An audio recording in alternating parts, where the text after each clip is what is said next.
Welcome to Aadi cinema. இன்னைக்கு நம்ம ingredients அப்புறம் தி சரண்டர்ன்னு 2 படம். ஒண்ணு வந்து சஸ்பென்ஸ், ஒண்ணு வந்து ஹாரர் படம். இந்த 2 படமும் இப்ப எப்படி இருக்குன்னு நம்ம வீடியோல பார்த்துடலாம். இன்கிரியன்ஸ் நம்ம ஹீரோயின் வந்து அவங்க அம்மாவோட இறுதி சடங்குக்கு வர்றாங்க.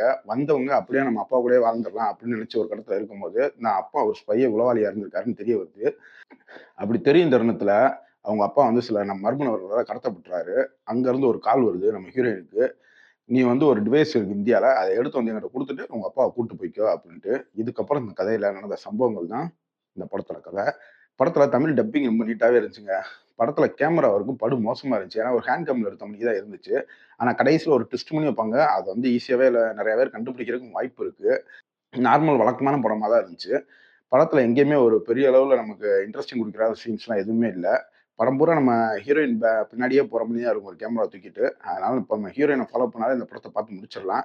படத்துல ஃபர்ஸ்ட் சீன்ல மட்டும் ஒரு அடல்ட் கன்டென்ட் இருக்கு. அதனால இத ஃபேமிலியோட பார்க்க முடியாது. அத மட்டும் மனதில வச்சுக்கிட்டு பார்க்கலாமா என்னன்னு முடிவு பண்ணிக்கோங்க. இன்னொரு படம் வந்துட்டு தி சரண்டர். வேற லெவல்ல ஒரு பயங்கரமான ஹாரர் படங்க.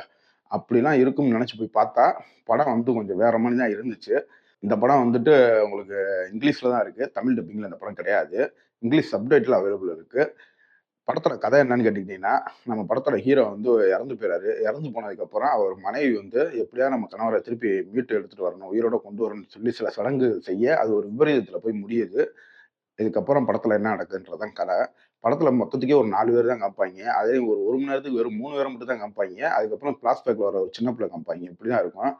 என்னடா படம் ஒரு மாரியே போயிட்டு ஸ்லோவா தான் போயிட்டே இருக்கும். ஆனா படத்துல எதுவுமே தேவையில்லாத சீன்ஸ்லாம் எதுவுமே இருக்காது. ஆனா ரொம்ப ஸ்லோவா தான் போகும். படம் முடியும்போது ஒரு மாதிரி புதுவிதமான அனுபவத்த குடுத்த மாரி இருக்கும்.